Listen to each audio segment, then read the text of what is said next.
Welcome to this, the first of two YouTube videos this week on subjects connected with culture and communication and their significance in the study of conflict and peace. Now, what I'm going to be talking about chiefly in this video is what I'm calling generative force, that is to say, why things happen as they do. And I'm going to locate generative force as something which can take shape in and be transmitted through symbolic domains. That is to say, systems of signification, cultural forms, discursive practices such as journalism. And in the second video, I'll talk specifically about peace journalism as a contribution to this debate. But let me first of all say a little bit more about what I mean when I say the generative force in a conflict can arise in and be transmitted through these symbolic domains. Now, we might visualize a conflict as something which takes shape and which progresses through a series of events. Violent incidents, for example, or armed interventions, political decisions or meetings, things like that.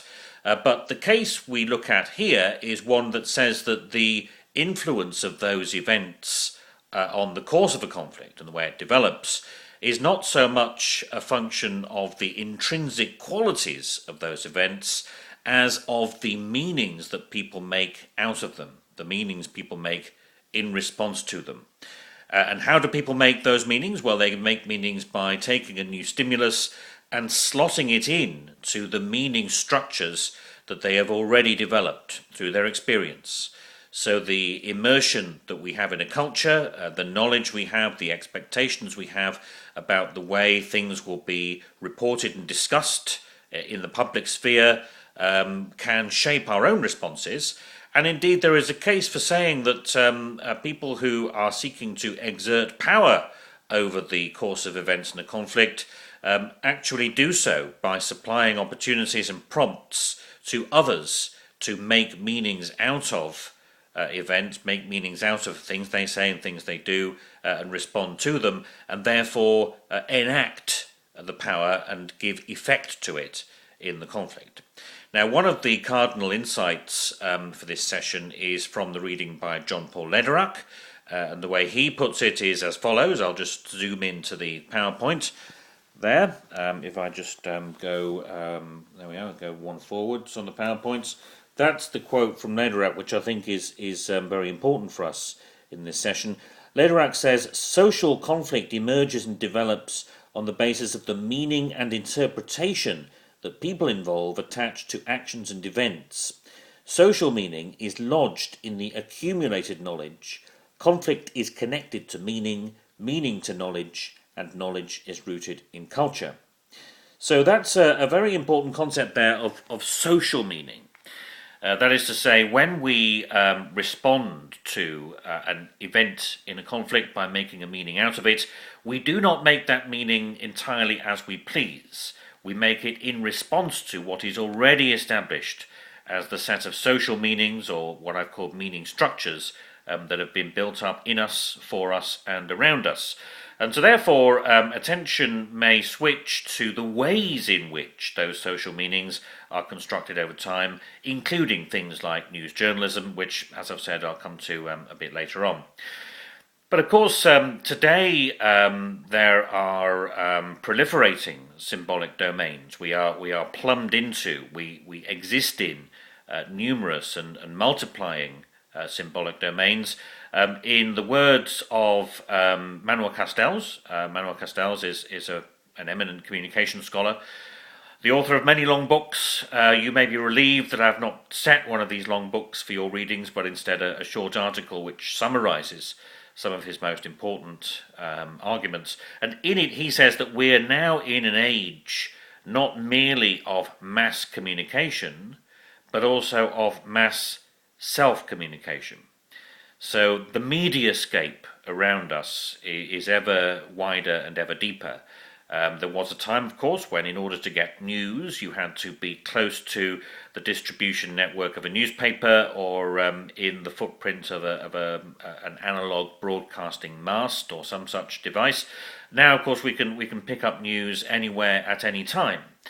and in infinite quantities.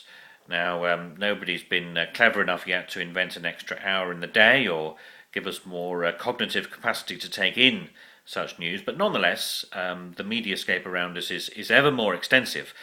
And that is something which has provided opportunities for parties to conflict to switch their struggle into these symbolic domains.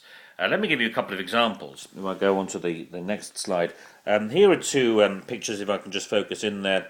The upper picture is of a Sri Lankan army soldier in a former Tamil Tiger stronghold that had been taken over in the closing stages of the civil war in that country in 2009. And the bottom picture is of, I think, Palestinians. Yes, it's Palestinians in the West Bank as part of the Al-Aqsa Intifada. Now, the armed rebellion of the Tamil Tigers in pursuit of their dream of independence and the Al-Aqsa Intifada by the Palestinians were two examples of armed liberation struggles which sustained military defeats, significant military defeats. And the point is that since those military defeats, those struggles have switched away into media domains. So, there's some detail there about the nature of the military exchanges, which I think is significant. For example, there is quite a lot of prima facie evidence that the government of Sri Lanka, under its then president Mahinda Rajapaksa, could very well be guilty of command responsibility for war crimes. That is, the knowing destruction of the lives of civilian bystanders in pursuit of a military objective where that was indiscriminate and disproportionate. The Palestinians have since sustained ongoing Israeli colonization with ever more of their land gobbled up. So neither the Tamils of Sri Lanka nor the Palestinians are in a good position in conventional military strategic terms. But both of those concerns have given rise to intensified activity in symbolic domains. I'll give you a couple of examples. So the switch of tactics there, the upper image is a still from this video material supplied to the UK's Channel 4 television by an organisation called Journalists for Democracy in Sri Lanka. And they supplied a lot of images through Channel 4 and therefore to global audiences to support these allegations of responsibility for war crimes, including in this case the apparent execution of prisoners, which is a contravention of the Geneva Conventions. In the lower picture, here are Palestinians engaged in their liberation struggle, not as in the previous image with the cliched suicide bomber vest, but instead crouched over their laptops on social media. And one of the things that Manuel Castells says in the article which I've posted on the site is this: media are the social space where power is decided. So any political intervention in the public space requires presence in the media space, and the rise of insurgent politics cannot be separated from the emergence of a new kind of media space, the space created around the process of mass self-communication. So both of these examples are of images reaching the outside world, where the initiative for that has come from the people involved in the struggle themselves. So there is a switch, therefore, of the mode of conduct of such struggles following military defeats into symbolic domains, and media of various kinds play an increasingly important role in the conduct of those struggles. And interestingly, there is also a suggestion that this also then influences the content of the struggles. So the conduct of the struggles influences the content of the struggles. What do I mean by that?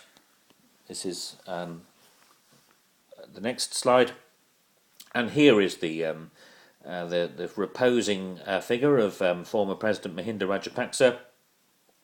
And since then, of course, there's been a highly effective media-based campaign by Tamil activists, not only through Channel 4 television, but also filmmaking, social media, accompanied by campaigning and lobbying. And that global campaign has concentrated on these war crimes allegations. And that met the threshold to be an interesting story for mainstream media.